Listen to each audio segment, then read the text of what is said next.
e menos de mim,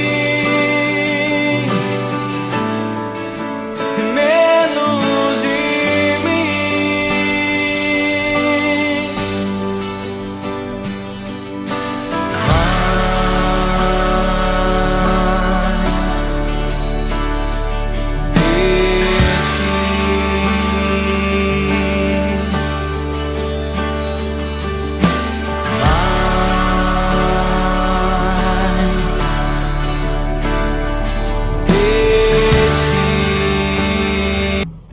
Kiambu was a town which had very bad history. In fact, it had the worst history in our country.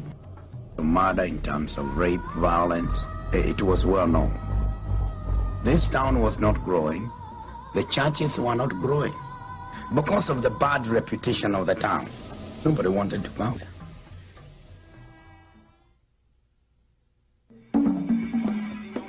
By the late 1980s, this distressed suburb of Nairobi had become one of the most dangerous and oppressive places in Kenya.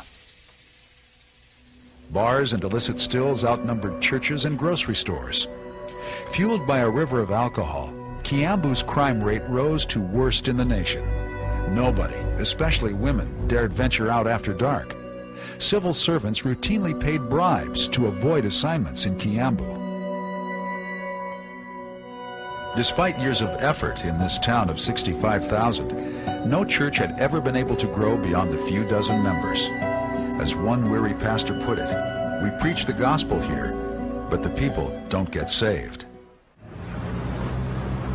The Lord spoke to me and my wife back in 1988 and told us to come, that is Kiambu, and to plant a church. Itinerant ministers Thomas and Margaret Muthi weren't exactly thrilled when God called them to the town of Kiambu. They knew church planting in this notorious ministry graveyard would not be easy. In fact, ministry colleagues in Nairobi thought the whole idea was crazy, and they didn't hesitate to say so. But the Muthis realized that to be successful, they would need to identify and confront the source of Kiambu's spiritual oppression. We find the Bible saying in Ephesians 6:12, we do not wrestle against flesh and blood, but against powers, principalities. So our problem was not the people in the town. Our problem was, what is the devil doing to the people? Why is he keeping them the way they are? For 6 months, the Muthis committed themselves to fervent prayer and diligent research. So we asked God, what's the root cause? We prayed, we fasted. The Lord showed us a spirit of witchcraft resting over the place. They discovered that many of the things going on in Kiambu were linked to a powerful woman named Mama Jane, although she pretended to be a Christian and even called her divination house Emmanuel Clinic. Her business was pure witchcraft.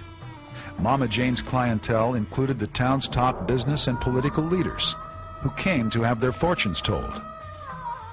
Realizing that Kiambu was in the grip of powerful, evil forces, the Muthis began to press in to God. And at the end of 6 months, we got an assurance in our spirits. The spiritual power over the town had been broken.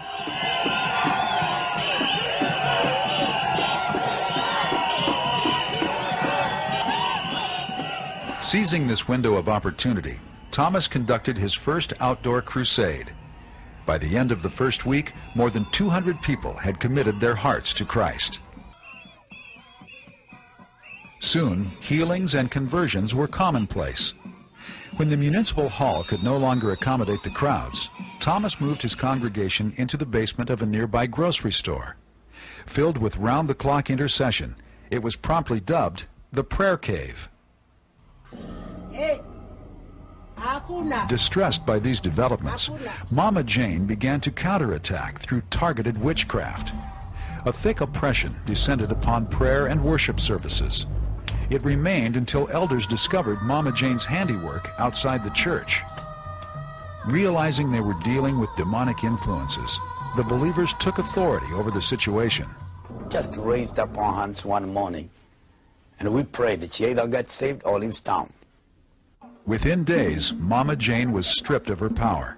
Within weeks, she packed up and left town. Once this power of witchcraft, the principality that was over Kiambu, was broken, then the presence of God started to hover around the town. The entire atmosphere changed. Where once people used to be afraid to go out at night, Kiambu now enjoys one of the lowest crime rates in the country. Local bars have been closed and remodeled into churches. The town has flourished. We have seen actual change. And with the presence of God, of course, there comes a lot of changes. Favors, prosperity. That's what we are seeing today. Now that Kiambu has a good name, people from Nairobi are flocking to get houses there. The population is up by 30%.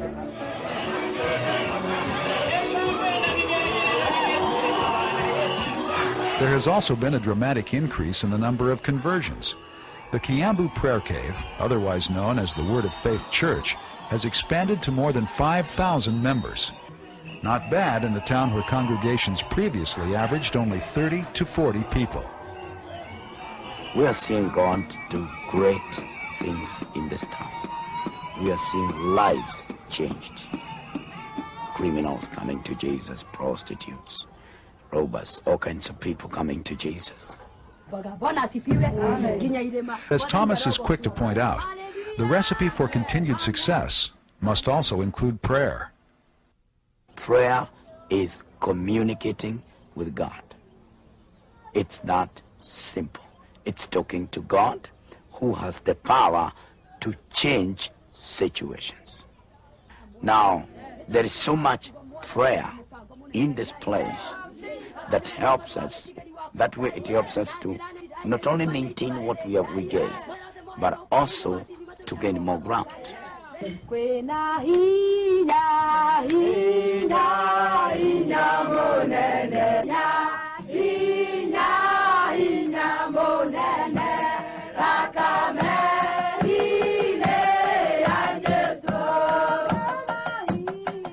Each day, more than 400 intercessors gather to pray. The routine begins at 6 a.m. They call it their morning glory. This is supplemented by Friday night prayer vigils and Wednesday evening gatherings called Operation Prayer Storm. Generates a power that is extraordinary. It's a power that transforms. I've seen it transform the city. If God can do it in Kiambu, he can do it anywhere in the world.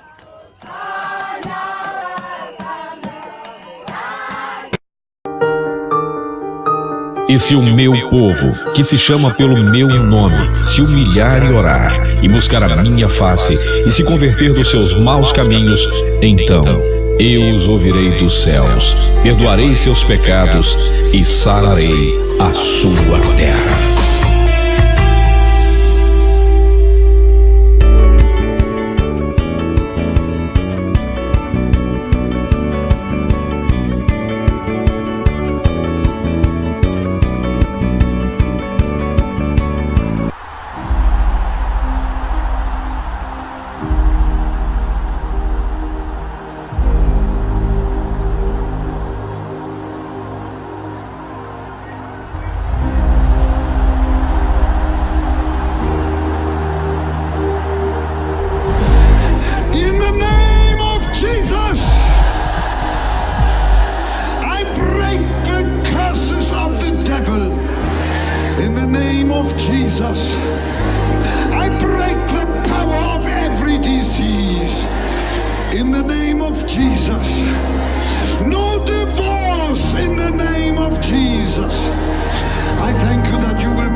Jesus Christ, every knee should bow and every tongue should confess of things in heaven, on earth, and under the earth, that Jesus Christ is Lord, to the glory of God the Father. Say amen. I heard she had sickle cell. Yeah, sickle cell anemia. So she couldn't do this before. No more pain. No more pain. No more, you can feel it. I only have one desire. I want hell empty and heaven full. I speak to every crippled leg, and I command every crippled leg to receive strength right now in the name of Jesus.